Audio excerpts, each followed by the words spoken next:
Mesdames, Mesdemoiselles, Messieurs, bonjour, merci de nous retrouver, merci encore une fois d'être toujours fidèles au programme de Canal Algérie, en particulier votre émission Bonjour d'Algérie. Nous sommes le mardi 23 juin, nous serons ensemble jusqu'à 10 h du matin avec des rubriques et avec aussi des thématiques tout à fait intéressantes. Nous allons commencer dans un petit moment avec Monsieur Benachnou. Il reviendra sur l'utilisation du gel, des gels et des solutions hydroalcooliques.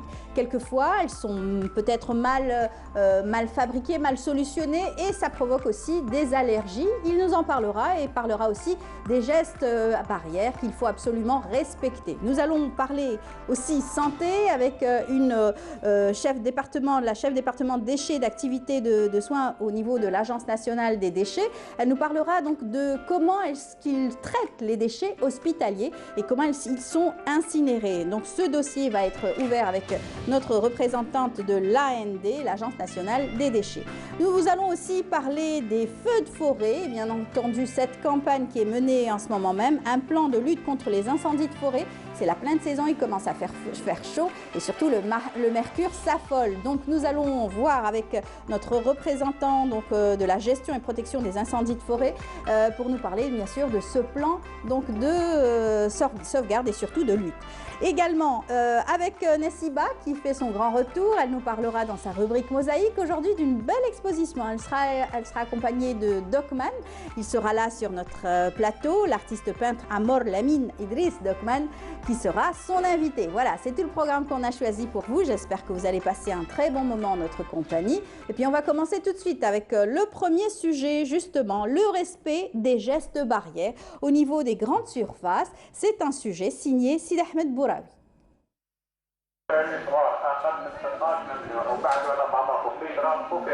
Mégaphone à la main, ce monsieur rappelle les mesures de prévention nécessaires pour éviter une éventuelle contamination. Les grandes surfaces, un endroit incontournable pour faire ses emplettes. Mais avec les nouvelles directives imposées par les pouvoirs publics, gérer un flux de clients n'est pas de tout repos. On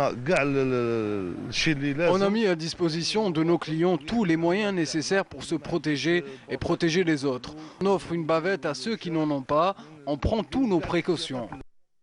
Masques protecteurs, gel désinfectant et prise de température à l'entrée. Écrans et affiches sont aussi utilisés pour sensibiliser les clients. Rien n'est laissé au hasard, puisque même les pièces de monnaie sont désinfectées. On a obligé tout le personnel et tous les clients de porter les bavettes. On a aussi utilisé au niveau des caisses ici, on désinfecte même la monnaie. Les clients, quant à eux, sont globalement satisfaits des mesures prises par les responsables de cette grande surface. Le mieux, c'est d'aller dans des surfaces comme ça, avec une bavette, du gel, et il faut se distancer des gens. Comme ça, c'est mieux. Les mesures de sécurité sont respectées. D'ailleurs, quand on est rentré, on nous a mis du gel, on a mesuré les températures. Apparemment, c'est bon. Il n'y a pas trop de monde. Il y a des citoyens, ils prennent la chose à la légère. Alors que c'est quelque chose qu'on voit à l'échelle mondiale.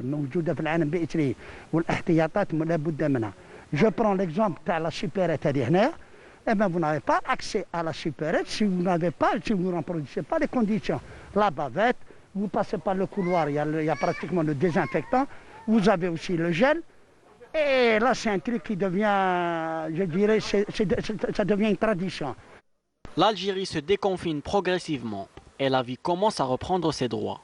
Mais le virus, lui, circule toujours et la prudence reste de mise.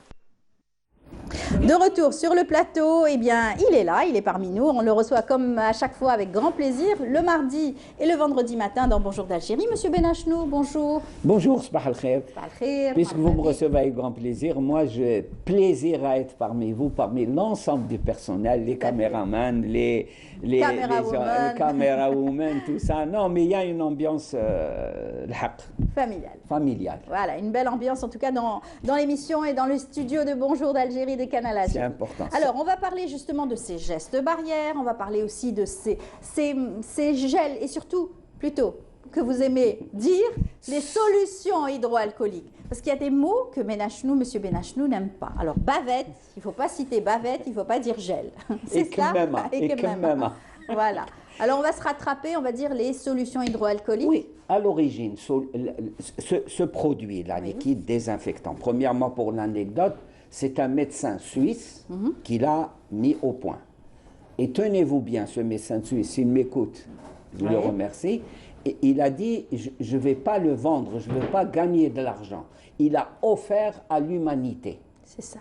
Il a donné à l'OMS, donc c'est un produit que n'importe qui peut lutter. La formule C'était et tout ça. très répandu au niveau des hôpitaux et bien sûr avant de rentrer dans un bloc chirurgical. Mais il y a une chose. Oui.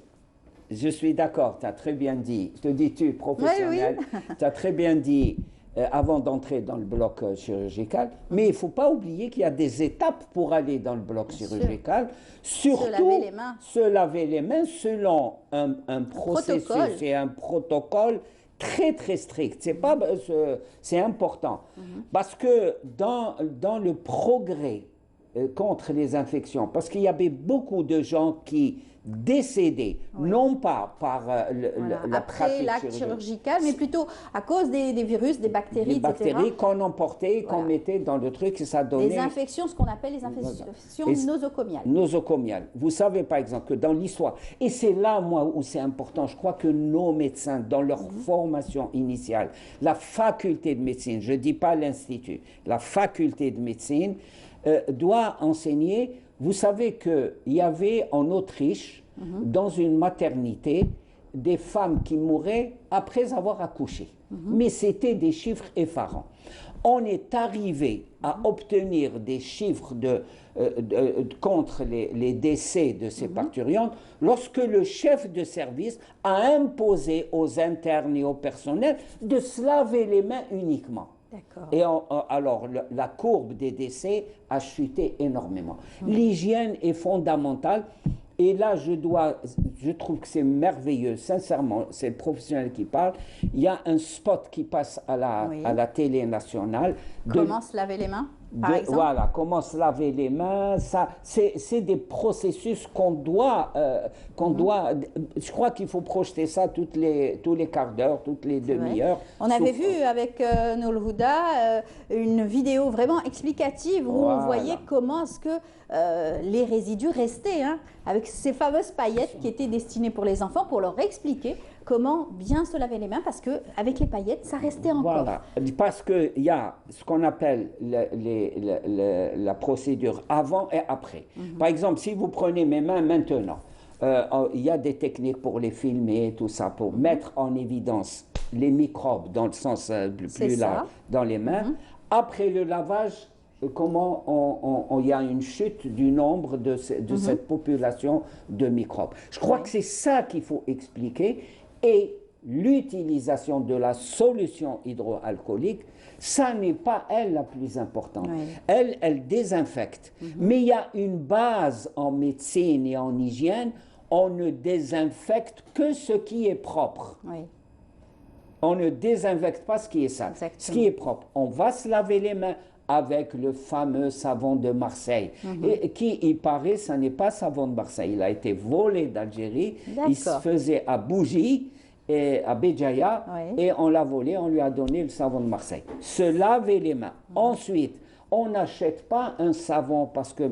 il sent bon. Les roses, et ça, il peut être dangereux. Pourquoi? Cette odeur des roses, ou du jasmin, ou de je ne sais quoi, c'est un produit chimique qui a l'odeur, c'est une odeur synthétique et qui peut donner des allergies les mains. Et je crois qu'il faut se laver les mains d'abord et essentiellement, selon une technique qui a été montrée, ça c'est important. Ensuite, se passer Alors pourquoi on a choisi de parler des solutions hydroalcooliques? Parce que d'abord, il y a eu beaucoup d'utilisation, donc de peut-être abusives, et aussi beaucoup de fabricants justement de ces gels, et quelquefois ce sont des fabricants qui n'ont pas de licence pour fabriquer. Ils ont trouvé une solution peut-être sur internet et ils se sont dit ça y est, on va se mettre à fabriquer du gel, et c'est pas toujours aux normes. Oui, mais il faut savoir une chose, que tout ce qui a trait, on est dans un pays organisé, on est un État, on n'est pas, il y a des départements ministériels, l'Algérie n'est pas la foire, loin de là, loin de là, loin de là. Je crois qu'il y a un département qui est chargé de veiller surtout ce qui peut porter atteinte à la santé. C'est ça. Il est chargé de veiller à l'intégrité de la santé de l'Algérien. Il y a des budgets énormes, c'est le ministère de la Santé Qui doit gérer. qui doit gérer. Et il y a une procédure qui s'appelle l'AMM, l'autorisation de mise sur le marché. Elle est faite pour le médicament, c'est pas n'importe qui. Et Dieu sait s'il y a eu des tentatives de guérir le Covid avec des mixtures, je ne sais comment. Je crois qu'on...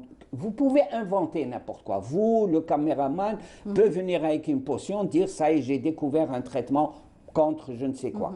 Mais vous êtes libre. Mais vous devez la soumettre au ministère de la Santé qui possède les structures, les laboratoires. Et c'est lui qui doit analyser. Et à un moment, si elle est positive, il donne l'AMM, c'est-à-dire autorisation de mise sur le marché. À ce moment-là, le ministère du Commerce prend ce produit validé par le ministère de la Santé pour des problèmes comptables, d'argent, de prix, de je ne sais trop quoi. Voilà. Alors que là, comme vous l'avez dit, comme vous l'avez dit, on a vu des gens courir dans des petits bois, je fais... Alors qu'on a Et puis surtout qu'il fallait agir vite, il fallait donc distribuer, et donc beaucoup ont distribué, on ne sait pas si c'est vraiment des solutions hydroalcooliques dans les normes ou pas. En tout cas, ça a provoqué chez certaines personnes des allergies. On va en parler. Ces allergies, c'est des petites irritations au niveau de la peau, c'est des brûlures aussi, et c'est dangereux. On ne peut pas utiliser une solution hydroalcoolique n'importe comment, n'importe où, dans la voiture, devant un feu, etc. Je crois qu'il faut saluer d'abord un professeur de l'université de Constantine qui a analysé les produits gel. À ce moment-là, j'utilise le mot gel, je vais vous dire pourquoi. Les gels hydroalcooliques. Et il a trouvé, c'est un savant, un chercheur algérien dans une université algérienne à Constantine, il a trouvé qu'elle était bourrée de gel pour les cheveux. Ouh là là. Donc, c'est ça pourquoi j'insiste sur le fait éviter le gel. Le produit, la solution ne doit pas être collante. Parce que si vous avez remarqué, des fois, quand on se frotte les mains, il y a des grumeaux. Il y a comme des petits... C'est des choses qu'il faut. Et là, c'est important. Pourquoi ? Parce que, comme vous l'avez très, très bien dit, il y a une logique dans le cerveau. Ça s'applique sur la peau. L'organe le plus important chez l'être humain, c'est cette peau. Vous voyez cette peau. C'est la première barrière, en fait. Première et la plus importante barrière. Rien ne passe. Rien ne traverse cette peau. Qu'on appelle l'épithélium. Vous savez, pour résumer, la peau, c'est comme un millefeuille. Il y a l'épiderme, tous ces éléments-là, je ne vais pas... C'est important et c'est extrêmement important. C'est notre armure. C'est lui qui nous protège contre cette ambiance, cette atmosphère pleine de microbes. Alors, mais elle est très fragile, irritable. S'il y a un produit caustique, c'est-à-dire trop chimique, il va irriter. Et bonjour les dégâts, vous allez ouvrir une porte. En médecine, on dit une porte d'entrée. C'est une porte d'entrée. Et par là, vous allez recevoir des microbes, tout ça. Donc, il faut veiller à l'intégrité. Je prends l'exemple le plus courant, surtout chez nous, au niveau de la femme algérienne que je salue des deux mains, qui, justement, pour nettoyer donc, les hommes, quand on entre à l'intérieur, on trouve tout, ça sent bon, c'est propre, tout ça. Alors, c'est grâce aux efforts que fait cette dame et beaucoup d'accidents par l'utilisation d'eau de Javel directement sur les mains. Et on a cette habitude. Par exemple, vous voyez qu'il faut une éducation basale. Ce qu'on appelle les femmes de ménage dans les structures publiques, elles ont l'habitude de prendre de l'eau de Javel et de l'omo et de remuer avec les mains. Une fois, elle inactive, ce n'est pas un produit qui devient plus fort, c'est un produit inactif. Et deuxièmement, elles ont leurs mains rongées par l'eau de Javel. Alors imaginez que ce qu'on avait évoqué, ce qu'on appelle, vous savez pourquoi j'ai dit gel, qu'on mette dans ces éléments-là et qu'on mette surtout le gel pour les cheveux, qui est un produit chimique, alors bonjour les dégâts. C'est inefficace et c'est dangereux. Voilà. Alors pourquoi on a choisi aussi de parler donc de ces solutions hydroalcooliques? Parce qu'on sait que les cas augmentent en ce moment. C'est vraiment, le ministère de la Santé a annoncé donc, des cas, des décès aussi. Donc il faut encore rappeler ces gestes donc, barrières qui vont apporter des solutions et surtout vont stopper la propagation du virus. On va voir ensemble justement cette évolution et cette augmentation de la contamination à la Covid-19, un sujet signé Amel Bouarba. Un léger rebond des contaminations au coronavirus est constaté en Algérie. Les spécialistes expliquent cette situation par le non-respect des mesures barrières. Je pense beaucoup plus à une baisse de vigilance de la population algérienne. Et je dirais, je vais dans les détails, beaucoup plus de la population jeune, active. On a remarqué que dans les chiffres, les plus touchés, c'est les jeunes, à la différence de la mortalité qui touche essentiellement les sujets vulnérables, malades et âgés du fond du cœur. Ce qu'on demande à la population algérienne, à nos concitoyens, qu'ils appliquent mesures barrières, le lavage des mains, c'est le port de la bavette, c'est la distanciation physique. Le déconfinement progressif a entraîné un assouplissement des restrictions, mais ce retour graduel à la vie normale, notamment des transports publics, ne signifie nullement une baisse de vigilance, comme cela est observé. Le risque, il n'est pas seulement au niveau des transports, au niveau de l'usine, au niveau de l'école, mais il faudrait qu'on s'adapte. La vie continue. On ne peut pas rester, mais il faudrait que chacun de nous prenne ses responsabilités. Il faudrait que la population prenne conscience des mesures qui sont édictées par les pouvoirs publics, notamment par le ministère de la Santé, à travers le comité scientifique. Parce que le virus, il est là, il vit avec nous, et il va continuer à vivre avec nous. Le retour de la chaleur va-t-il freiner la propagation de la pandémie? Il y a eu beaucoup d'études qui ont démontré que la température a un effet sur le virus, mais la réalité est tout autre. On a des cas au sud, à Adrar, où il fait très très chaud, etc. Donc attendons pour voir. Attendons pour voir. Concernant la température. Quoique, théoriquement, ça a un effet. C'est-à-dire à partir d'une certaine température, on dit que 22-23 degrés, ça tue le virus, mais attendons pour voir. Et avec le début de la saison estivale, pas question de relâchement. Restez vigilants. Comme vous avez vu, même dans le monde, il y a une recrudescence des cas en Chine, en Italie, en France, etc. Donc c'est un phénomène tout à fait attendu. Dès qu'on déconfine, il y a beaucoup de gens qui sortent, etc. Et s'il n'y a pas de respect de ces mesures barrières, on peut s'attendre à une augmentation des cas. Donc je lance un appel solennel à tout le monde pour que ces mesures barrières soient respectées, parce que nous n'avons pas d'autre choix que celui-là.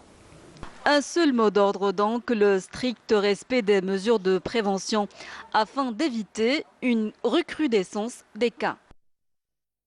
Voilà, on n'arrête pas donc d'informer, de redonner donc tous ces gestes qu'il faut absolument respecter, ces gestes barrières, ces gestes, cette distanciation physique, etc. Et surtout, donner aussi des conseils aux gens. Ne pas s'agglutiner, ne pas aller dans des chaînes quand il y a des chaînes. Eh oui, tout ça, il faut le rappeler. Mais je pense que la population n'est pas encore tout à fait... oui. Je crois qu'il est temps. Non, je crois qu'il est temps. On n'y croit plus. Non, elle n'y croit plus. Pourquoi tout ça? Je crois qu'il est temps d'évaluer quand je passe un message, quand je transmets un message. Je crois qu'il est temps d'évaluer est-ce qu'il a eu un impact ou pas. C'est ça. Ça, c'est formidable. On ne vient pas avec sa cravate officiellement dire il y a tant, faites ça, faites ceci, faites cela. Or, il y a un moment où on se dit je parle, j'informe, quel est l'impact sur le terrain. Or, on voit que l'impact sur le terrain, avec cet accroissement, c'est pas une... Et pourtant, on était bien parti. Il y avait eu donc des solutions qui avaient été apportées, il y avait eu des cas, ils étaient pas une deuxième vague. C'est pas une deuxième vague, non. C'est la première vague qui a été mal suivie, mal codifiée. La décision était bonne, pardon. La décision était bonne. La seule solution, c'était le confinement, qui permettait de faire autre chose, tester tout ça. Mais vu les circonstances, le confinement, c'était l'arme qu'on avait dans la main. Je crois qu'il ne fallait pas... Moi, je pense que c'est du mimétisme. On voyait à l'étranger Ils sont mieux équipés que nous, ils sont moins nombreux. La démographie, il ne faut pas l'oublier. Quand on me montre, moi, les transports publics en Suisse ou en France, ou qui prennent les écoles, j'ai vu en Belgique, je crois, en tant que spectateur, téléspectateur, on a mis 4 élèves par classe. Mais alors peut-être que inconsciemment... Les classes n'ont pas repris, donc de ce côté-là, tant mieux. Les universités aussi. Mais les footballs, les championnats, parce que nous, on va ouvrir les matchs. Il y aura encore plus de monde. Mais vous avez vu nos stades Donc c'est pour ça que ce n'est pas une deuxième vague. C'est la même vague avec une chose qu'il faut tenir.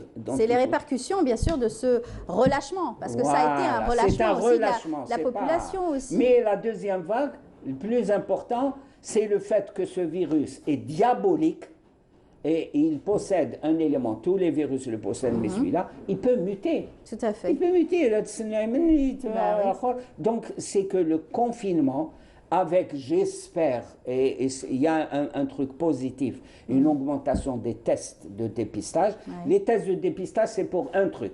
Dire ceux qui sont porteurs du virus restent chez eux. Restent chez eux, on les prend en charge dans un hôtel ou confinés avec là. Ensuite, leur expliquer que s'il y a des signes cliniques à ce moment-là, il y a le 30-30. Ça, on a très bien débuté. On appelle le 30-30, on explique, ils prennent des mesures. Et ceux qui ne sont pas touchés, ils peuvent ça, c'est le schéma global. Mais ce qui est important, il faut tenir compte des réalités. On a une démographie atroce. Les rues, les bus, Aujourd'hui, avec la chaleur, les personnes ne supportent pas forcément les masques. Et autre chose avec la chaleur. J'allais dire bavette, c'est pour ça que j'ai eu Non, mais c'est pas... autre chose avec la chaleur. Élément extrêmement important. Vous voyez ce qu'on jouait de la flûte avant, on disait avec le virus, ça c'est un manque d'information, le virus est tué par la chaleur, allez voir au Moyen-Orient, allez voir, ça c'est un truc. Mais avec la chaleur vont apparaître d'autres problèmes, on va en parler, c'est les risques des MTH, les maladies à transmission hydrique qui augmentent. On en parle chaque année, à l'arrivée bien sûr de l'été, la saison estivale, c'est vrai qu'on a beaucoup de cas. Oui, et les passés récents, les histoires de choléra, parce que le choléra, c'est notre ami. On le connaît, il n'y a pas de problème. Le système de santé algérien, il a montré ça. Son efficacité dans la lutte, tout ça. Mais c'est important, c'est très important qu'il ne faut pas se laisser uniquement emporter par le Covid, emporter mentalement par le Covid, mais il faut se préparer à cette période de chaleur. Il y a de toute façon toujours eu des cellules de veille pour pouvoir donc surveiller ce genre de Alors qu'elle veille bien. Alors on rappelle avec vous donc ces gestes obligatoires aujourd'hui qu'ils sont là pour protéger la santé de l'individu. C'est vous qui allez les dire. Vous allez le dire aussi. Alors les gels, les solutions hydroalcooliques. Se laver les mains d'abord. Bien se laver les mains de manière bien sûr longue et insistante sur tous les on peut aller même jusqu'aux avant-bras. C'est l'été. Bien sûr. C'est l'été. On peut aller jusqu'aux avant-bras. Et bien, alors on l'a expliqué, j'espère qu'on le refera, on le montrera régulièrement. Et il ne faut pas qu'il se mouiller les doigts. Non, il faut passer au minimum S'il faut même 2 fois, se laver les mains. Et non, dans la journée, par les temps qui courent, on peut y aller 5-6 fois par jour, il n'y a pas de problème. À chaque fois qu'on touche ça, à chaque fois qu'on touche une porte, il faut se désinfecter, bien sûr, les endroits où vous allez travailler, c'est important. Il y a donc simplement avec l'eau de javel. Il ne faut pas aller chercher les produits qui coûtent cher. De l'alcool, s'il faut ou pas. Il y a donc le port aussi de ce fameux masque. Oui. Bien sûr. Et surtout, quand on l'enlève, il faut faire très attention. Il faut travailler avec les élastiques, pas le... Tout à fait. Il faut faire très attention. Dès que vous l'enlevez et vous devez ne plus donc, le réutiliser, le jeter carrément.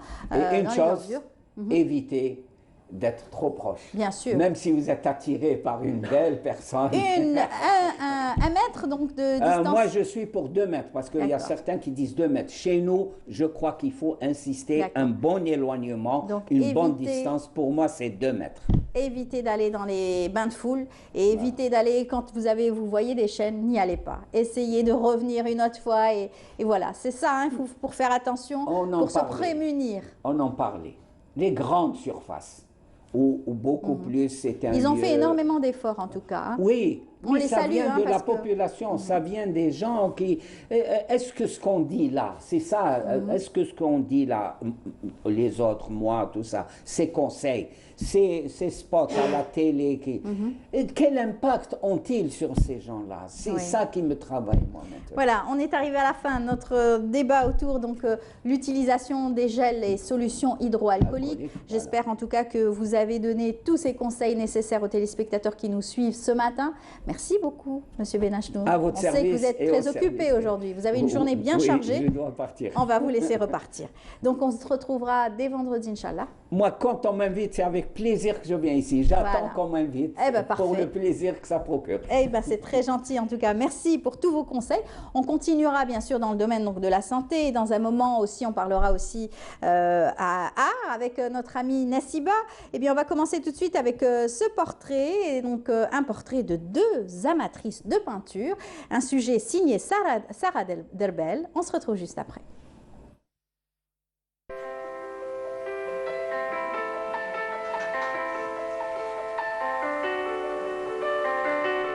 Ces tableaux, riches en couleurs, ne sont pas réalisés par de grands artistes, mais par deux amatrices, Jazia et Fatiha. Les deux sont femmes au foyer, l'une est passionnée de photographie, l'autre par la pâtisserie. Elles ont mis à profit cette période de confinement pour explorer de nouveaux horizons, la peinture sur verre. Je n'avais rien à voir avec la peinture. La peinture, c'est venu comme ça. Et là, vraiment, je me retrouve c'est-à-dire même femme au foyer, même pour moi, c'est une grande occupation. C'est devenu une passion après la pâtisserie. Quand j'ai démarré, ça m'a plu. Je commençais à trouver les couleurs avec le prof, d'ailleurs que je remercie de tout ce qu'elle a fait pour nous. Et par la suite, j'ai appelé mon ami, j'ai dit voilà Fatiha, il était temps que tu viennes voir ce que je suis en train de faire. Et je lui ai envoyé sur Messenger tout ce que je réalisais, je lui montrais. Juste pour lui donner le coup de pouce pour m'accompagner. Là, elle m'a fait sortir et c'est comme ça que j'ai été vers la peinture. Sinon, je n'avais rien à voir, je ne savais même pas tenir un pinceau. Fatiha peint depuis 4 mois maintenant. Chaque support fait naître des idées nouvelles, des inspirations avec lesquelles elle crée des objets uniques.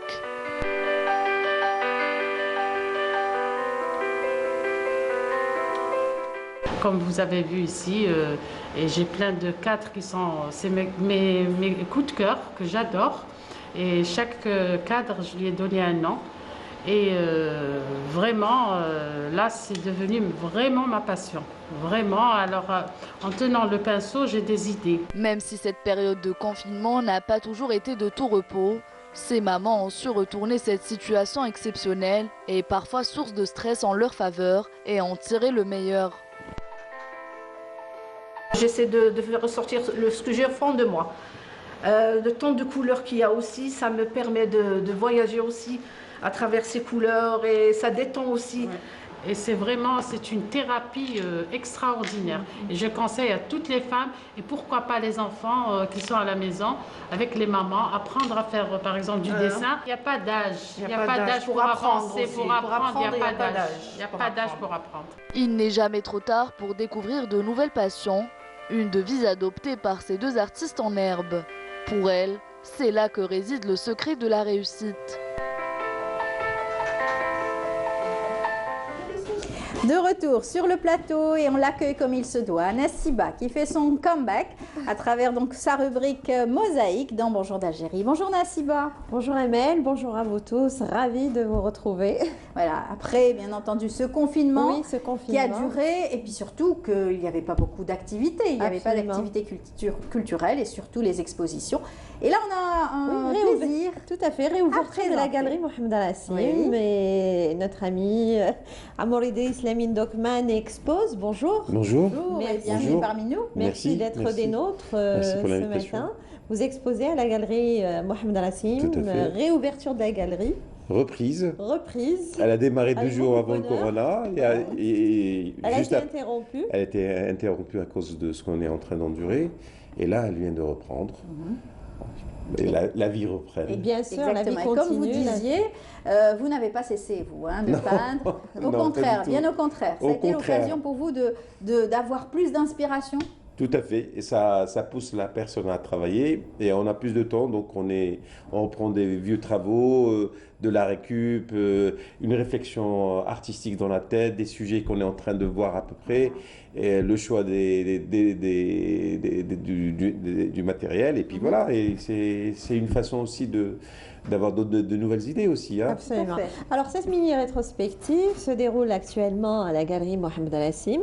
Donc c'est pratiquement des restes d'exposition, comme vous le dites si bien, plusieurs thématiques, métamorphose, la symbolique du visage, l'arbre, enfin il y a eu plusieurs thèmes.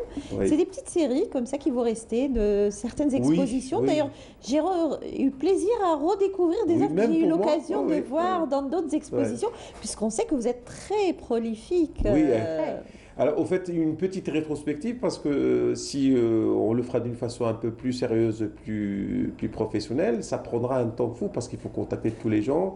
Et comme c'est depuis 1995, je produis beaucoup, je suis quelqu'un de très prolifique, je crée beaucoup. Touche à tous les supports aussi. Tous les supports, ça dépendra du sujet, parce que ma façon de travailler, c'est le moment, c'est des situations, chaque fois c'est un sujet et je le développe.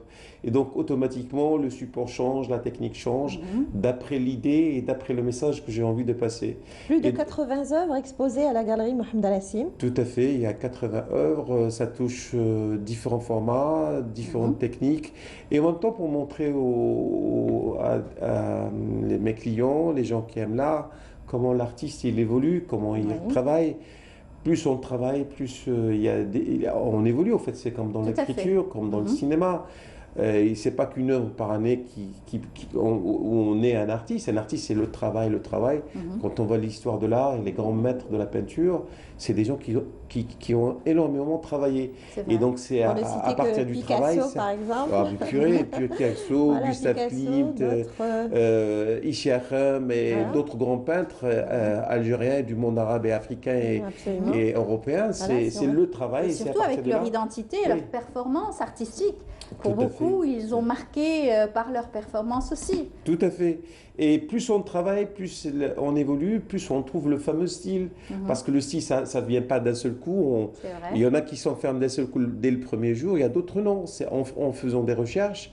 Et à partir de là, peut-être, c'est une chance aussi. Voilà, on sait que vous touchez énormément à la matière, vous aimez travailler savamment la matière, vous travaillez sur différents supports, le verre, tout ce qui vous passe par la main, sous la main, vous faites feu de tout bois, comme on dit. Tout à fait, c'est rencontre au fait. Là, par exemple, l'exposition de 2019, c'était le mélange de toiles, de fils que j'ai appelé l'Algérie porte de l'Afrique, où j'ai mélangé un peu le sable, le fil, le tissage. En fait, le fil, je l'ai laissé carrément apparent. Je trouve, c'est la symbolique, le continent africain. Et il est extrêmement riche, mais en même temps extrêmement pauvre par rapport à ce qu'il a comme histoire, ce qu'il a comme matière, ce qu'il a comme force. En plus, c'est la source d'inspiration de tous les grands peintres sur le continent africain. Et donc, le fil, c'est une façon de montrer que, en même temps, c'est la dureté, parce que le continent africain, il est rude, il est beau, c'est tout cela, c'est une façon de le démontrer sur la toile. On va découvrir, justement. Il est temps de découvrir le reportage, on ne va pas en dire plus. C'est une exposition très très riche en couleurs, il y a de la matière. Il y en a pour tous les goûts et peut-être aussi pour toutes les bourses. On y va. Et ça se passe au niveau de la galerie Al-Hassim. Donc allez-y, vous pouvez vous faire plaisir en allant voir bien sûr toutes ces belles choses de Idriss Dokman.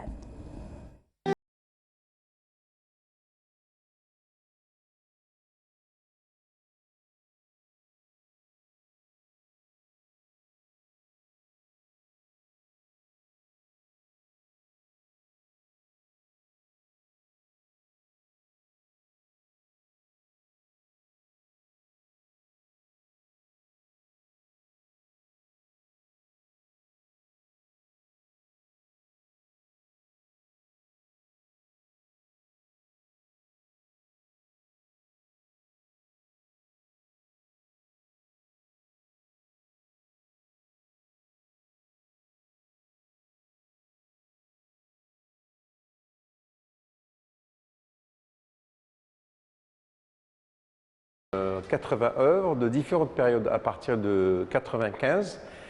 Et mon but aussi, c'était de donner l'occasion à les collectionneurs d'œuvres d'art et en même temps les gens, le citoyen simple qui n'a pas de notion, de voir l'évolution de l'artiste. Parce que l'artiste, il évolue au niveau de sa recherche plastique, au niveau de la réflexion philosophique, au niveau des techniques, au niveau des sujets. 20 ans, c'est pas comme 30 ans, 30 ans, c'est pas comme 40 ans, et etc. Et donc voilà, c'est vraiment très intéressant à voir.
La galerie a ouvert selon les normes sécuritaires. Maintenant, en ce qui concerne Dokmal, c'est un artiste à pas présenter en fin de compte, et il a déjà un long parcours. J'ai été agréablement surpris par cette expo. Donc c'est une espèce de rétrospective, il y a un peu de tout. Il y a au niveau des couleurs, des formes, des thématiques, etc. C'est une espèce de voyage. Et surtout avec cette période un peu angoissante, ça nous permet un peu de changer, de visiter, de voyager avec ce ciel d'azur à l'extérieur.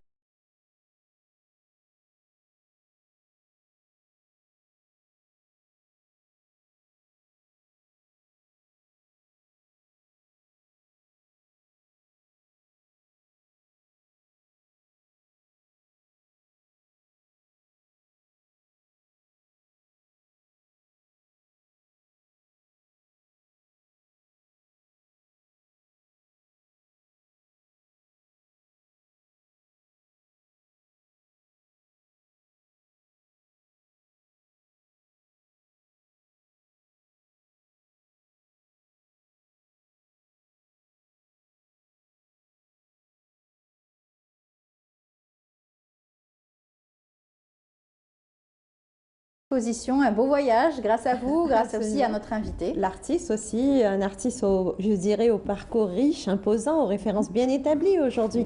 25 années de carrière, Dokmal, oui. Absolument. C'était hier. Hein. Ouais, c'était ça passe vite. hier. Vous qui étiez dans la santé, vous étiez... oui, avant. dans la santé, professeur d'éducation artistique, et j'ai travaillé beaucoup dans le domaine associatif aussi. Oui. La récupération des jeunes à travers les arts plastiques. Vous êtes très actif dans le mouvement associatif. On essaie, jeune artiste originaire de Boussaada. Oui. Et vous activez justement, vous avez activé dernièrement dans un mouvement associatif. Il y a eu. J'arrête pas. On a un projet aussi, un projet avec une petite association d'ailleurs que je salue, Ahbab Madine Boussaada, pour collecter de l'argent pour des enfants gravement malades atteints de cancer et ils ont problème aussi de reins, ceux qui font les modèles ici. Tout à fait. Et puis vous partagez aussi votre passion avec les enfants. Les enfants, les adolescents, les sourds et muets, c'est eux. Les enfants, c'est la relève, c'est l'avenir de l'Algérie. Palais de la culture, ça me fait rappeler une fois, les enfants étaient carrément tout le temps, en train de reproduire vos œuvres d'art. J'ai eu une association qui s'appelle Start, que je salue aussi. Ils sont de Soustara. Ils vont passer ces jours-là. Là, je les ai invités pour que je les encadre un peu. Bien sûr, en respectant toutes les normes sécuritaires, les mesures barrières. Voilà. Pour leur faire un petit atelier à travers cette exposition. À la galerie Mohamed Rassim. J'ai pu voir aussi, je reviens sur les thèmes un petit peu que vous avez abordés dans votre exposition. Il y a aussi, il y avait un thème consacré aux arbres. Oui. C'est toujours l'arbre, il est toujours à la page en Algérie.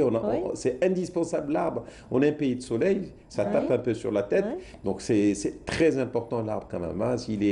Moi, l'arbre, c'est pour moi, il est une œuvre d'art. L'arbre respire et l'arbre parle aujourd'hui. Tout à fait. Selon certaines philosophies, aujourd'hui, on donne la parole à l'arbre.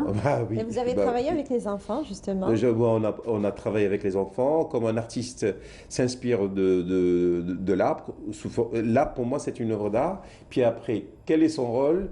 Puis après, le tour des enfants pour qu'ils plantent les arbres. Alors, avec les tableaux qu'on est en train de voir défiler, celui du regard, vous nous avez dit, grâce à celui-ci, vous êtes rentré au musée des Beaux-Arts d'Alger. Oui, que je salue Madame Orfali. C'était parce qu'au début de ma carrière, je faisais des cartons d'invitation pièces uniques.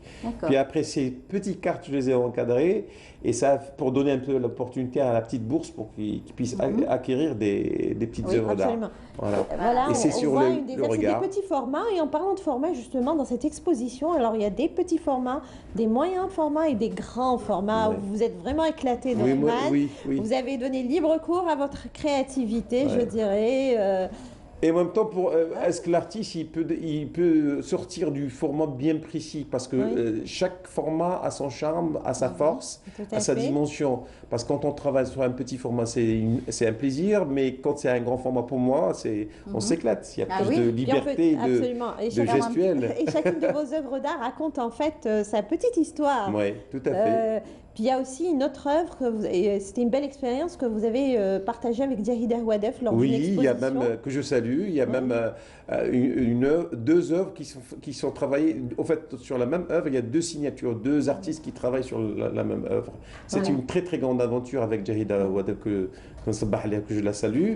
Et elle est unique en fait au niveau expérience dans le continent africain, dans le monde arabe. C'est une première. Alors pour terminer rapidement, si on a un peu de temps, vos projets deux prochaines grandes expositions. Un sur le monde du théâtre et la deuxième sur les Touaregs. Les Touaregs, très bien. En tout cas, on sera ravis de voir cette belle aventure et ce beau projet prendre forme très bientôt, Inch'Allah. En tout cas, l'exposition est toujours en place au niveau donc, de la galerie Rassim. Elle sera en place jusqu'à... Elle est ouverte jusqu'à fin du mois. Elle est ouverte tous les jours de 9h jusqu'à 7h du soir. Et vous êtes présent Je suis présent. Vous êtes présent, très bien. En tout cas, merci beaucoup d'être venu sur notre plateau. Et puis bravo, parce que vous êtes un des premiers à ouvrir donc, votre exposition et bien sûr retour à la culture avec cette belle exposition qui est concrète parce qu'on en a vu des virtuelles. D'ailleurs, on va en parler d'une virtuelle demain. Merci Nassiba. Merci à vous. Merci. Voilà, merci d'être venu. Puis bon retour. Merci. On continuera à vous suivre à travers différentes expositions. Il y aura d'autres thèmes la semaine prochaine et les semaines à venir, Inch'Allah. Inch'Allah. Bonne journée. Allez, on continue bien entendu tout de suite avec cette opération de nettoyage au niveau des quartiers avec l'association As-Salam. C'est donc un sujet signé Mariam. On se retrouve juste après. C'est dans ce quartier populaire de Belouizdad à Alger qu'une armada de jeunes organise des opérations de nettoiement pour redonner une belle image à leur cité. Une action qui prend tout son sens, notamment dans la conjoncture actuelle. On est un jeune comité. On a commencé en 2019 le nettoyage, mais dans le caritatif, on est depuis 2010. On a nettoyé notre quartier, on a repeint les murs, on a des activités quotidiennes. On les partage sur Facebook, notre page voilà, Comité Salam. Et on fait dans le caritatif. Depuis le coronavirus, on a changé les activités. On s'est orienté vers tout ce qui est tout ce qui est nettoyage, tout ce qui est propreté, tout ce qui est prévention contre le coronavirus. En ce moment, notre comité de quartier active dans le nettoyage et la désinfection pour éviter la contamination de la population au Covid-19. Nous essayons de sensibiliser par tous les moyens les riverains quant à l'application des gestes barrières. Le va-et-vient qui met au lot, c'est le maximum. Nettoyer un lieu aussi fréquenté et populaire n'est pas tâche facile. Cette initiative est très appréciée par les habitants de la commune. Tout d'abord, il faut remercier les gens. Malgré tous les obstacles que rencontrent les adhérents du comité Salam, ils ne baissent pas les bras. Je tiens vraiment à les remercier pour leurs efforts. Je remercie infiniment l'association Jamaït Salam, des gens du marché Tnash, pour leur bénévolat dans le quartier, qui ont fait un très gros travail. On a désormais plaisir à circuler dans les ruelles de ce quartier. La propreté est l'affaire de tous, un exemple à perpétuer. Voilà, un exemple à perpétuer absolument. Et là, tout de suite, nous allons parler de la gestion intégrée des déchets et surtout avec la directrice de la gestion intégrée des déchets au niveau donc, de l'Agence nationale donc, des déchets. Avec nous, Madame Fatma Zohra Barsa. Bonjour. Bonjour, merci pour l'invitation. Bienvenue parmi nous. On a l'habitude donc, de parler donc, des travaux et surtout des différents projets de l'Agence nationale des déchets. Et là, avec bien sûr la Covid-19, il a fallu aussi s'adapter à ce genre aussi donc, de déchets, notamment des déchets hospitaliers et surtout qui sont hautement contaminants aussi. Oui, effectivement. Il faut savoir qu'au niveau des établissements sanitaires, on génère les mêmes types de déchets qu'avant. Et notamment quand on parle de cette pandémie d'ordre international, il faut savoir que les déchets qui sont produits, qui ont augmenté significativement, c'est les déchets infectieux, donc à risque infectieux. Et les bavettes font partie de ces déchets-là parce qu'ils sont potentiellement porteurs de germes et porteurs de virus. Tout à fait. Effectivement. Donc, d'où l'augmentation de ce type de déchets au niveau des établissements sanitaires où ça nécessite une gestion particulière et spécifique. Voilà, alors comme vous êtes donc la directrice de la gestion intégrée donc, des déchets, c'est important de pouvoir mettre en place tout un dispositif. Vous avez vos équipes, vous êtes rodés, parce que ça, la Covid-19, c'est cette année, mais vous gériez donc les déchets hospitaliers auparavant. Il faut savoir qu'on n'est pas gestionnaire de déchets, on accompagne, on appuie, on assiste tous les opérateurs de près ou de loin qui opèrent dans le domaine. Pour ce qui est des établissements sanitaires, il faut savoir que le ministère de la Santé déjà a mis en place un process de tri sélectif, donc depuis quelques années de ça, où ça a permis une gestion assez respectueuse de l'environnement pour, minimiser les risques liés aux déchets. Pour ce faire, il y a 3 filières qui sont mises en place, 3 codes couleurs. Donc, une couleur jaune pour les déchets à risque infectieux et d'autres couleurs pour les déchets anatomiques et autres déchets. Pour ce faire, d'ailleurs, il y a une initiative qui a été entreprise par l'Agence nationale des déchets, qui est bien sûr sous tutelle du ministère de l'Environnement et des Énergies renouvelables, avec le ministère de la Santé, la direction de la prévention, pour l'élaboration d'un guide sur la gestion des déchets d'activité de soins. D'ailleurs, ce guide-là, il est téléchargeable sur le site web de l'Agence nationale des déchets. Il a été élaboré dans les 2 langues, donc arabe et français. Et il est vraiment très, il comprend les différentes aspects, que ce soit aspect réglementaire ou bien l'aspect opérationnel et institutionnel. C'est-à-dire on y trouve la totalité de tous les aspects pour une gestion intégrée des déchets d'activité de soins. Alors vous avez, comme je le dis, vous êtes habitué donc, à la gestion de ces déchets. Au niveau des hôpitaux, c'est vrai que même s'il n'y avait pas le Covid, il y a toujours des germes, il y a toujours des contaminations. Il y a aussi, bien sûr, cette propagation aussi de certains virus. Et pour arrêter et stopper cette propagation, vous avez donc un protocole, justement, je dirais utile et nécessaire pour arrêter cette propagation. Alors comment vous gérez ça avec vos équipes?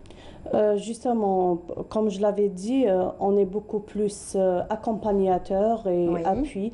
Et pour ce faire, c'est-à-dire on accompagne différents acteurs, que ce soit les centres d'enfouissement technique, où il y a déjà, c'est-à-dire des déchets potentiellement infectieux qui peuvent y entrer, bien sûr qu'ils soient d'origine ménagère et non hospitalier, parce que même pour la filière des déchets hospitaliers, il y a une filière spécifique, c'est-à-dire il y a des collecteurs qui sont agréés par le ministère de l'Environnement et des unités de traitement aussi spécifiques aux déchets d'activité de soins et qui sont aussi agréés par le ministère de l'Environnement. Donc quand même, c'est une filière qui est assez bien organisée, donc que ce soit pour la collecte, pour le tri, ou bien pour le transport, ou bien même pour le traitement.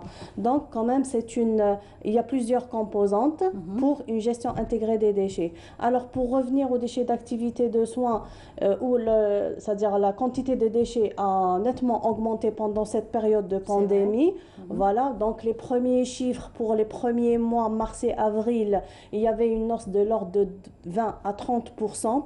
L'Agence nationale des déchets est en train d'actualiser ces données-là parce que vu l'étalement de cette pandémie en matière de temps, voilà, donc on se rapproche aussi des unités de traitement pour voir les quantités qui sont traitées, les conditions, c'est-à-dire est-ce qu'ils sont donc en surexploitation ou pas, donc pour connaître vraiment ce qui se passe et quelles sont les quantités qui sont générées et quelles sont les quantités qui sont traitées pour voir éventuellement préparer une feuille de route.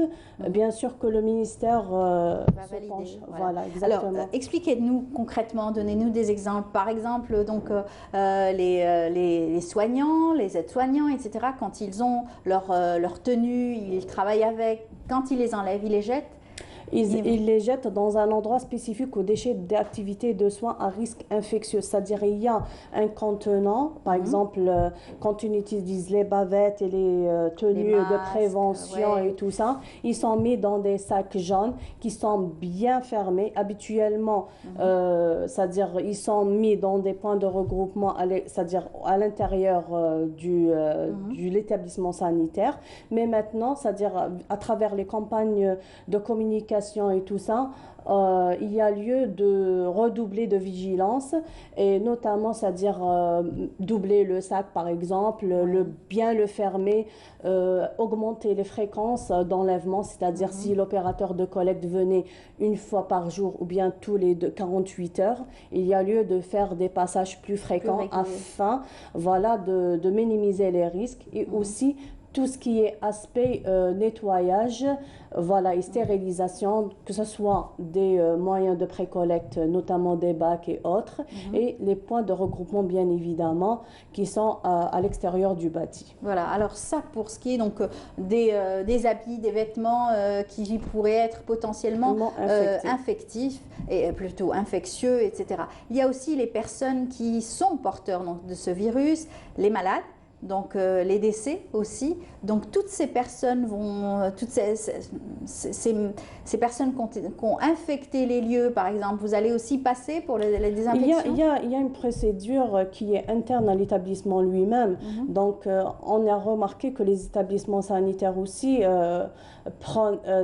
ils ont doublé de vigilance et les mesures préventives sont vraiment prises en considération. Même eux, au sein des établissements sanitaires, pour le tri des déchets, il est respecté. Même auparavant, c'était respecté, mais on a redoublé de vigilance. C'est-à-dire que le lit ou bien la chambre infectée, elle est stérilisée. Voilà, on ne peut pas Donc, tout jeter. Voilà, il y a toutes les mesures qui ont été prises en considération. Voilà. Donc, c'est la pandémie qui nous incite à être plus vigilants pour limiter la propagation du virus. Voilà, les outils aussi, les appareillages bien sûr médicaux doivent être stérilisés. D'ailleurs même, c'est-à-dire les tenues stérilisantes, plutôt les tenues préventives, les masques, c'est ce qui a fait que cette augmentation de déchets est remarquable. Voilà, c'est vraiment remarquable à vos niveaux. Exactement. Et pour la gestion bien sûr de ces déchets, il y a tout un process aussi. Exactement, toute une après, procédure donc spécifique. vous allez récupérer ces contenants bien sûr, et vous avez cité les couleurs aussi, selon la dangerosité, la haute contamination bien sûr de ces c'est en fonction déchets, des typologies des déchets. Vous allez aussi les emmener, voilà, on est en train de voir un processus, les emmener dans des tris, au niveau de l'enfouissement aussi. Non, justement, pour ce qui est de l'enfouissement, on n'enfouit pas les déchets d'activité de soins, c'est uniquement les déchets ménagers. Donc même la réglementation, elle est spécifique. Il y a des textes réglementaires auxquels sont mentionnés les différents types de déchets qui peuvent c'est-à-dire être acheminés vers les centres d'enfouissement technique de type 2, c'est-à-dire de classe 2, qui est dédié uniquement aux déchets ménagers assimilés. D'ailleurs, chaque installation, chaque centre d'enfouissement technique sur le territoire national a des mesures de contrôle à l'entrée où ils vérifient les bennes tasseuses qui entrent ou bien les camions pour voir s'il n'y a pas d'autres types de déchets, que ce soit infectieux ou bien inertes, qui soient acheminés vers le casier. Très bien. C'est très difficile quand même à surveiller, à vérifier. Bon, vous avez des automatismes aussi au sein de vos équipes, donc vous savez exactement où aller, etc. Justement, lorsqu'on accompagne ces installations-là, c'est-à-dire les centres d'enfouissement technique, quand ils font appel à l'Agence nationale des déchets pour améliorer la gestion de leurs déchets, on fait une audit. Cette audit permet de faire ressortir tous les aspects ou bien les points négatifs, c'est-à-dire qu'il y a lieu d'améliorer, que ce soit de l'entrée du CET vers le casier, c'est-à-dire vers où l'enfouissement de déchets s'effectue. D'accord. Vous avez aussi l'incinération ? L'incinération, justement, c'est pour les déchets d'activité de soins. Il faut savoir que sur le territoire national, il existe 13 opérateurs qui sont en train de traiter ces déchets d'activité de soins à risque infectieux.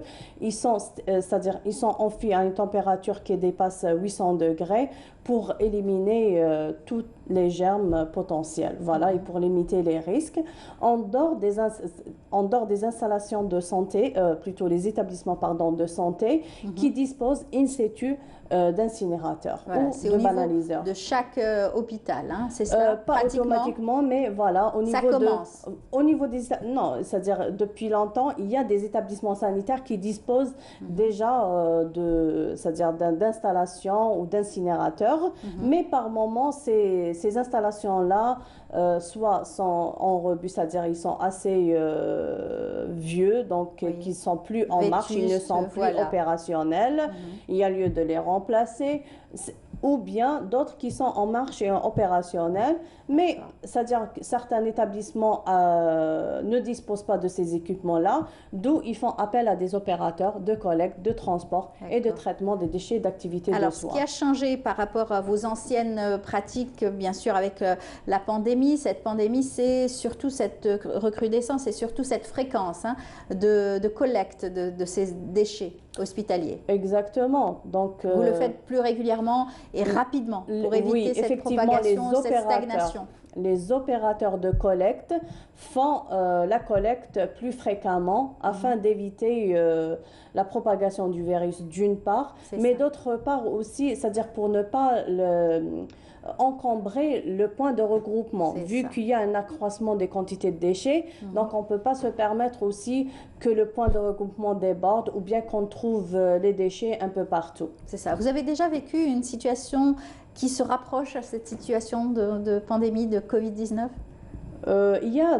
C'est vrai qu'il y a des périodes où il y a des hausses significatives. Parce en que été quand même, notamment C'est des périodes vraiment irrégulières. On ne peut pas se dire que ce soit en été ou bien en hiver, mais c'est des périodes où il y a la quantité de déchets qui augmente un peu par rapport à d'autres. C'est-à-dire quand on analyse les chiffres, on voit que les installations de traitement ont des hausses par moment, c'est au mois de mars, d'autres en mois de juin. Tout dépend de l'établissement, tout dépend aussi. C'est pour les déchets ménagers assimilés où les hausses, c'est-à-dire sont significatives à un mois précis. Par exemple, les déchets ménagers, on remarque qu'il y a une hausse pendant les périodes de Ramadan, avant Ramadan, après Flaïd aussi, Flaïd el-Kbir. Donc on remarque que c'est vrai qu'il y a une hausse de l'ordre de 9-10% ou bien même 15%. Tout dépend bien évidemment de la wilaya. Exactement. Et donc, tout ceci est répété dans différentes wilayas, tous ces gestes et ces opérateurs, on les retrouve sur tout le territoire? Oui, ils sont installés sur le territoire national. Donc, pour ce qui est des opérateurs de collecte qui sont agréés par le ministère de l'Environnement, on retrouve plus d'une soixantaine sur le territoire national. Pour ce qui est des unités de traitement, pour les déchets d'activité de soins à risque infectieux, on en trouve 13 sur le territoire national. Donc, c'est une capacité qui est totale de l'ordre de 45 000 tonnes par an, ce qui dépasse un peu, c'est-à-dire la production annuelle, ce qui nous permet d'avoir une marge en cas où il y a, c'est-à-dire une surproduction de déchets. En tout cas, ça fait de l'énergie tout cela. Hein. Tous ces déchets, c'est aussi une perte d'énergie, c'est aussi un gain, ça pourrait être un gain pour certains investisseurs qui pourraient investir dans cette récupération aussi. Effectivement, c'est un créneau, pardon. Le créneau de gestion de déchets prend de l'ampleur pendant ces dernières années. Donc, on voit que les jeunes universitaires, par exemple, sont plus sont plus portés pour les opérations de collecte ou bien de recyclage et pour les différentes typologies de déchets. C'est vrai qu'initialement, il y a eu beaucoup plus l'intérêt pour le recyclage du plastique, du PET notamment, mais maintenant, on trouve que les jeunes s'intéressent beaucoup plus, par exemple, aux déchets spéciaux et aux déchets dangereux. Voilà, exactement. Des entreprises, il n'y a pas que les déchets non dangereux qui ont très bien évolué dans ce domaine-là, qui ont un savoir-faire et que c'est très dangereux aussi de travailler avec ces produits-là. Hein. Oui, il faudrait vraiment que l'aspect prévention et protection de l'environnement, protection aussi de l'individu, soit vraiment pris en compte à la perfection, si je peux dire. Voilà, en tout cas, on vous souhaite bonne chance parce qu'on sait qu'il y a différents thèmes qu'on pourrait aborder avec vous et chaque, bien sûr, département est spécifique. Aujourd'hui, on a choisi donc de vous recevoir pour parler de la gestion intégrée des déchets au niveau donc, des hôpitaux. Il y a beaucoup de projets que vous avez lancés au niveau donc, de Internet. Il y a eu des concours lancés, fait Ramadan. On a pu suivre avec ça, avec vous, plusieurs fois donc, des cas où il y avait donc, des concours très intéressants. En tout cas, vous êtes très actifs au sein donc, de l'Agence nationale des déchets. Merci beaucoup d'avoir été notre invité. Un dernier mot peut-être? C'est-à-dire, je passe un petit appel aux citoyens d'être vigilants, de mettre leur bavette et vraiment c'est pour eux et c'est pour les autres. Voilà, c'est très important d'être rester dans la prévention, précaution, faire bien sûr ces gestes qu'on ne cesse pas donc de répéter. Exactement. Merci beaucoup. Je rappelle Fatma Zohra Barsa, vous êtes directrice de la gestion intégrée des déchets au niveau de l'Agence nationale des déchets. Merci beaucoup. C'est moi. Bon courage et à très bientôt. Restez avec nous. On va s'intéresser à un autre domaine, celui-ci donc de la prévention et surtout de plan de lutte contre les incendies de forêt. C'est la pleine saison, le mercure s'affole et il faudra faire attention bien sûr à notre patrimoine forestier. Eh bien, on y va à travers ce reportage pour parler du plan de sensibilisation contre les incendies de forêt. On se retrouve juste après. Lorsque la température est élevée, les feux constituent alors un combustible de choix. La moindre étincelle peut provoquer un incendie. Mais l'une des causes principales des feux de forêt reste le barbecue. Les 3/4 d'incendies sont dus à un barbecue mal maîtrisé et à l'imprudence en général. C'est pourquoi il est interdit d'allumer le feu au milieu forestier, une interdiction que la plupart négligent. بون هي سي انتردي اوتوماتيكمون الانسان اللي يكون يخمم لوجيكمون باينه بلي انتردي تشعل النار في وسط الغابه باسكو خصها باي حاجه راح تشعل لك الغابه كامل وراح تكون خساره كبيره وتخسر كاين تخسر الشجر تخسر حيوانات كاين بزاف صوالح صار مي بون كيما هكا زعما تشوي ولا ما كنتش عارف حتى جاو هذو تاع محافظه الغابات راهم عاونا باللي يا ودي سي انترديت تشعل النار في وسط الغابه كذايا. Face à cette situation, la conservation des forêts de la wilaya de Blida a opté pour un plan de sensibilisation riche et varié, à travers entre autres des rencontres de sensibilisation de proximité et des sorties au profit des différentes associations. La direction a également, et comme chaque été, entamé plusieurs travaux préventifs comme le débroussaillement, l'aménagement et l'ouverture de nouvelles pistes. Nous avons un ensemble de moyens matériels qui sont mobilisés pour cette campagne. Donc 9 véhicules CCFL avec les moyens du parc national de Chléa. Nous avons également 2 camions ravitailleurs. Et bien entendu, un renfort cette année d'une colonne mobile composée de 8 véhicules CCFL. Alors pour ce qui est donc des travaux préventifs, ils ont été donc menés conformément à la réglementation avec plusieurs secteurs, à savoir donc les services agricoles pour les tournières, pour tous les riverains et les fellahs qui font leur culture, qui doivent justement assurer la bande de sécurité. Nous avons également les travaux qui se font par la DTP, les travaux publics qui sont donc intégrés à ce dispositif de prévention. La Sonel Gaz aussi pour ce qui est des lignes haute tension et également les APC pour les chemins communaux. Pour cet été, 145 forestiers et plus de 1000 agents de la protection civile sont mobilisés afin de surveiller et protéger les 65 000 hectares du massif forestier de Blida. La couverture opérationnelle de la wilaya de Blida est assurée par 18 unités opérationnelles à travers tout le territoire de la wilaya. 60 camions d'incendie, spécial feu de forêt, plus 51 ambulances, plus 2 VL. Les agents opérationnels de la DPC de Blida ont environ de 1070 agents opérationnels.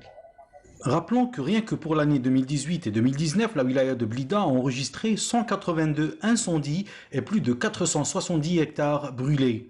Cette année, la direction des forêts de Blida compte beaucoup sur le facteur humain et le civisme des citoyens pour réduire au maximum les incendies afin de protéger cette richesse naturelle. De retour sur le plateau, vous avez pu le voir, nos essences et surtout nos forêts sont nombreuses et surtout belles.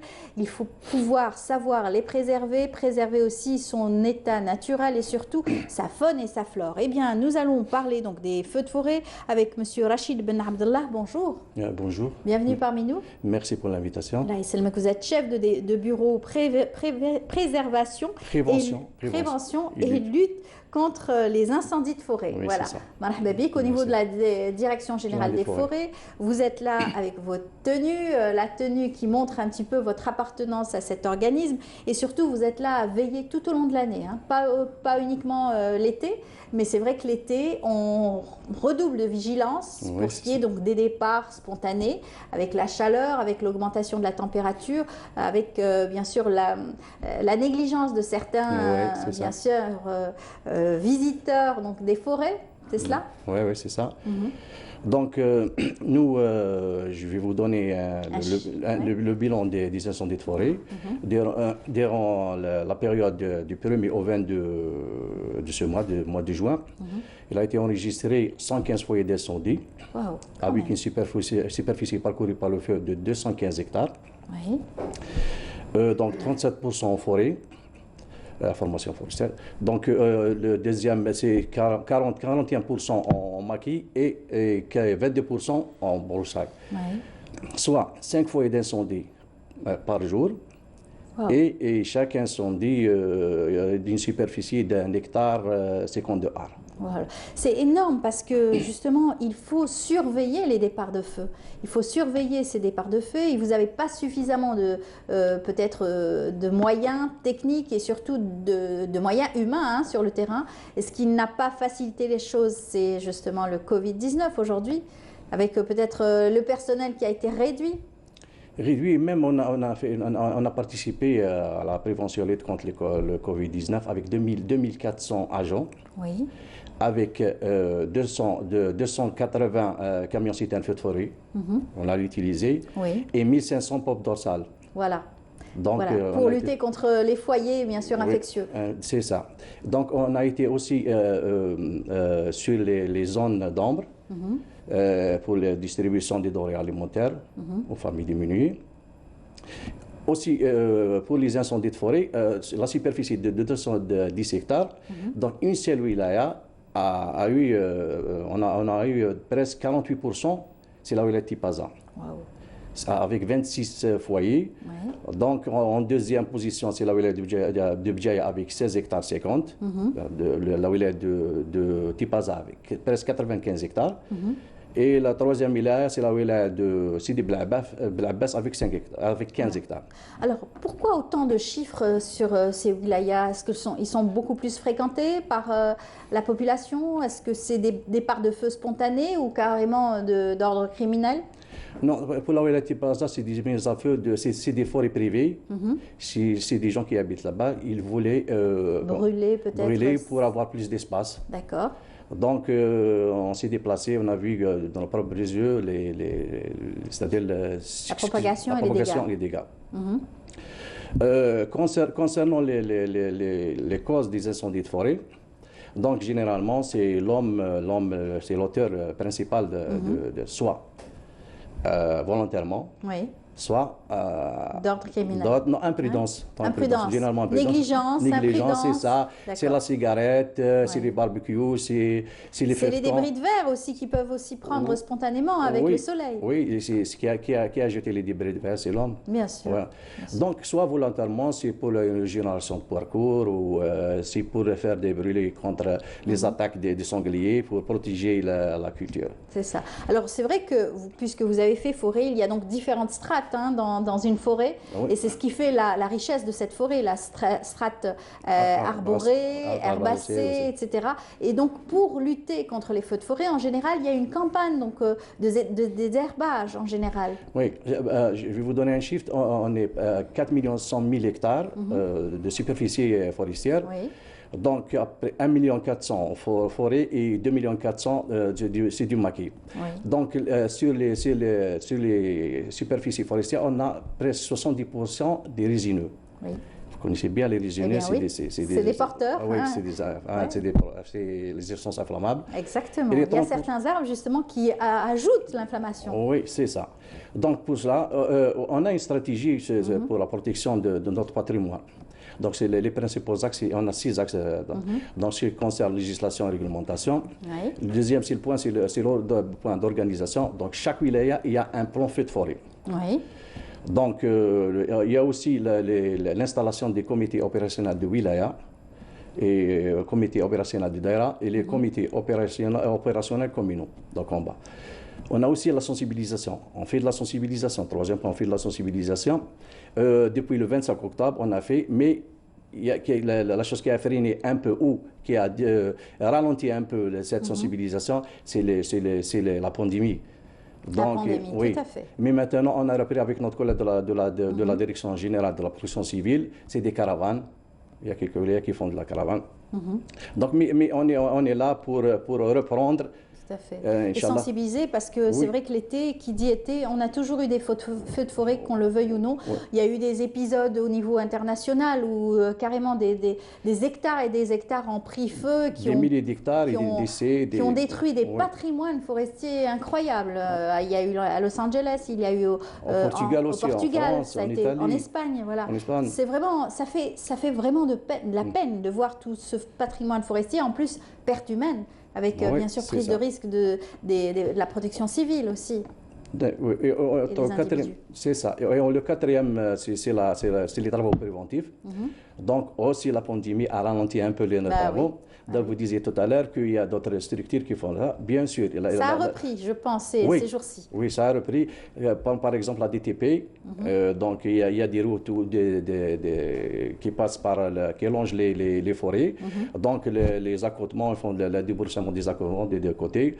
Il y a aussi la Sonelgaz, puisqu'il y a des fils de haute tension qui passent, de moyenne et haute tension qui passent ou traversent les forêts. Donc ça peut se couper et faire des étincelles. Et là, il y a eu des feux, des incendies. Il y a aussi le passage des trains, c'est-à-dire les voies ferrées. Donc les deux côtés, il faut les débroussailler. Bien sûr. C'est vrai que les étincelles peuvent provoquer, des départs de feu. Départs de feu. Donc il y a aussi, concernant le dispositif mis en place par la Direction générale des forêts, donc nous, on a 407 postes de vigie avec 960 éléments, c'est-à-dire agents. Le poste de vigie, ce sont des points culminants, on surveille et on donne l'alerte. Voilà. Donc on a 478 brigades mobiles. Les brigades mobiles qui sillonnent la forêt, soit ils font l'alerte et la première intervention. Puisque nous, c'est la surveillance, l'alerte et la première intervention. C'est ça, c'est très important. La prévention vient avant, bien sûr, la surveillance et bien sûr agir sur place, agir sur le moment. Oui. Alors vous avez reçu un important don donc de matériel pour pouvoir contrer tous ces départs de feu et la surveillance. C'est-à-dire, hier, on a eu la première tranche de véhicules. On a eu, malgré la pandémie, malgré ce qui se passe, malgré il n'y a pas de sous, mais l'État nous a octroyé 80 camions-citernes de feux de forêt. C'est pour combler parce qu'on a 10 colonnes mobiles. On a essayé de faire, c'est pas la même chose que la protection civile. La colonne mobile de la protection civile, c'est plus important. Il y a des matériels. Mais nous, l'année passée, c'était une colonne mobile par 4 wilayas. Et cette année, avec les 80, l'arrivage de 80 camions-citernes, on a plus 80, c'est-à-dire 160 véhicules, 8 véhicules par les 2 wilayas, les wilayas limitrophes, c'est pour l'intervention. Ça va vous soulager un peu plus. Bien sûr. Voilà. Et ça va permettre à vos agents et surtout de surveiller et de manière plus aisée, plus facilement. Surveiller, c'est la première intervention. Donc en plus de ça, on a les saisonniers. Les saisonniers qui travaillent, c'est-à-dire l'été. C'est ça. Généralement, c'est la surveillance, c'est la première intervention. Aussi, font le nettoyage des forêts. Donc, est-ce que la formation professionnelle s'est intéressée aussi à ces métiers donc, de forêt, les gardes forestiers, tous ceux qui surveillent et collectent des informations? Nous, on a des centres de formation. Donc, on a un centre à Médéa qui forme les agents de protection, et aussi un centre à Djidjel, et on a une école à Betna. D'accord. C'est très bien parce que ça permet aussi à ces jeunes de s'intéresser encore de plus près à l'environnement, parce que qui dit garde forestier dit aussi connaître toutes ces essences donc forestières, la faune, la flore. C'est ça, il faut aimer aussi. Il faut aimer et se consacrer totalement à cet environnement. Oui, en plus de ça, on avait beaucoup de demandes, on a senti qu'il y a beaucoup de demandes de ces jeunes. D'accord. Ils veulent et surtout, c'est des locaux. Donc, pouvoir avoir profité de cette manne importante. Parce que la forêt algérienne, elle est habitée. Ou à proximité, il y a des habitations. Donc, les gens aiment ça. Même pour le recrutement. Le recrutement, c'est des instructions de la Direction générale des forêts. Il faut recruter des gens qui habitent ou à proximité. C'est ça. Il n'a pas besoin de transport, il n'a pas besoin. Il surveille 24, il surveille 24 sur 24 la forêt. Voilà. C'est très important. Et aujourd'hui, il y a ces moyens techniques qui viennent renforcer aussi la surveillance. Est-ce que vous faites appel aussi à des drones aujourd'hui? Oui, maintenant, on a avec l'Agence spatiale algérienne, c'est des images satellitaires, c'est pour le suivi et l'évaluation, plus pour la sécurisation. Donc, on a après 2 mois après l'incendie ou 6 mois après les premières pluies, on a vu qu'il y a une bonne régénération. Très bien. Une régénération végétative de presque 55%. Oui. Donc, bien sûr, on aimerait bien avoir des drones pour la surveillance. Bien sûr. Au moins pour la surveillance, pour Parce qu'il y a donc certaines forêts où vraiment sont très difficiles d'accès. C'est ça. Très difficiles d'accès, très difficiles à surveiller. On ne peut voir ça que par avion. Oui, la forêt algérienne, presque 80% de la forêt algérienne se trouve dans des endroits très éloignés, à relief très accidenté. Voilà.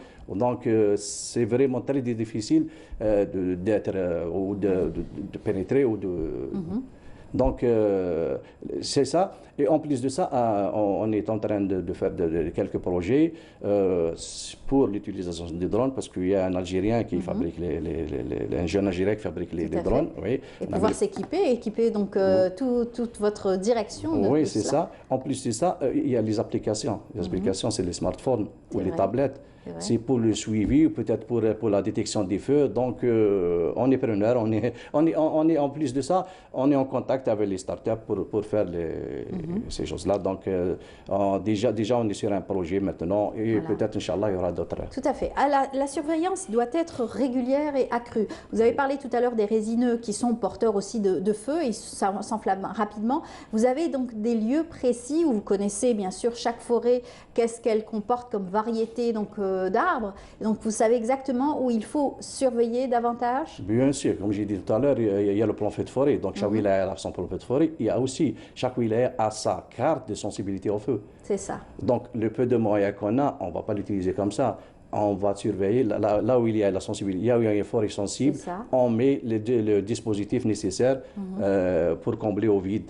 Voilà, et surtout quand on sait qu'il faut des années pour pouvoir obtenir ce genre de forêt, des arbres qui ont je ne sais pas combien d'années d'âge, il faut absolument préserver ce patrimoine. C'est normal, on a un minimum de 30 années, on attend 30 années pour... Voilà, vous avez parlé de jeunes pousses et régénération spontanée.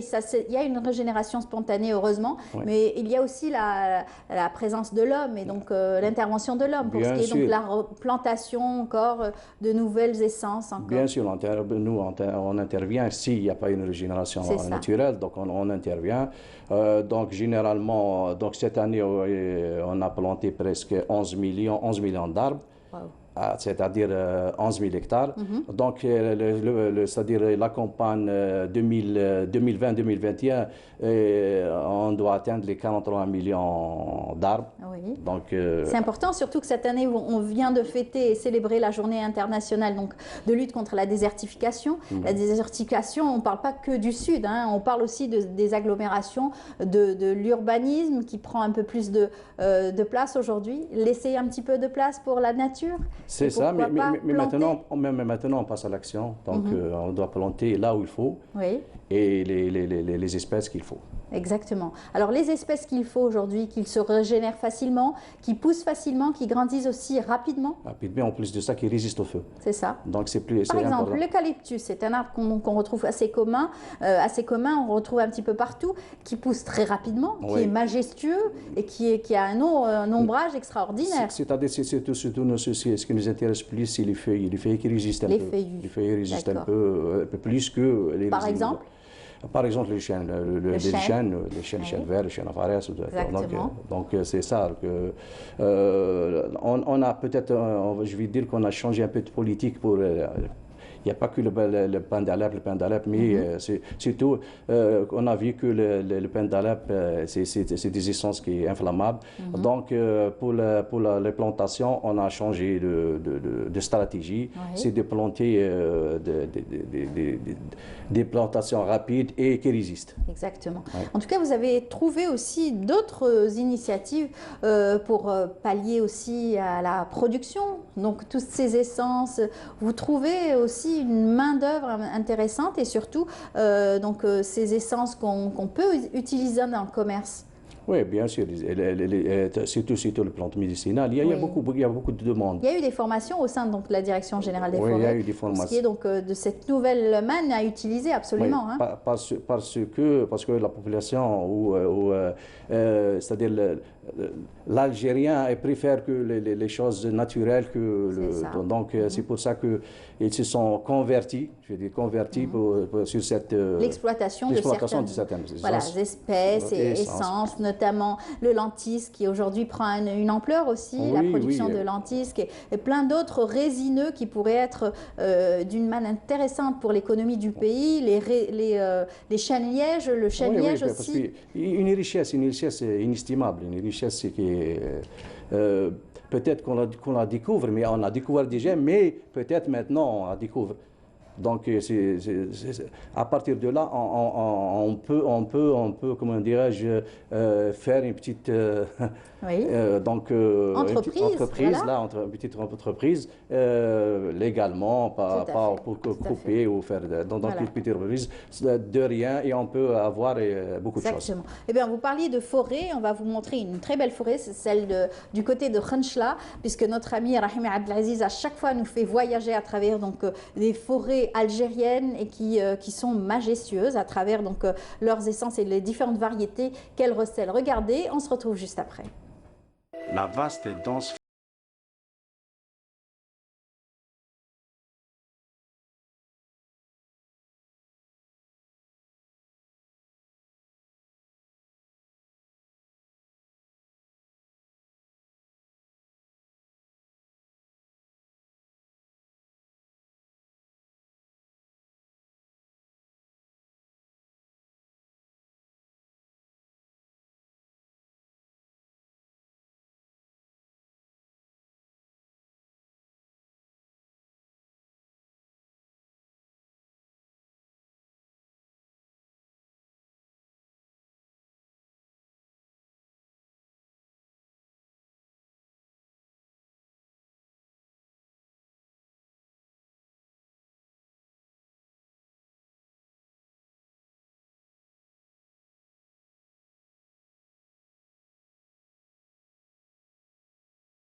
de l'alpha ainsi que de l'armoise. La chaîne des Aurès qui transcende de Batna vers Tebessa, les 2 tiers des massifs dénudés.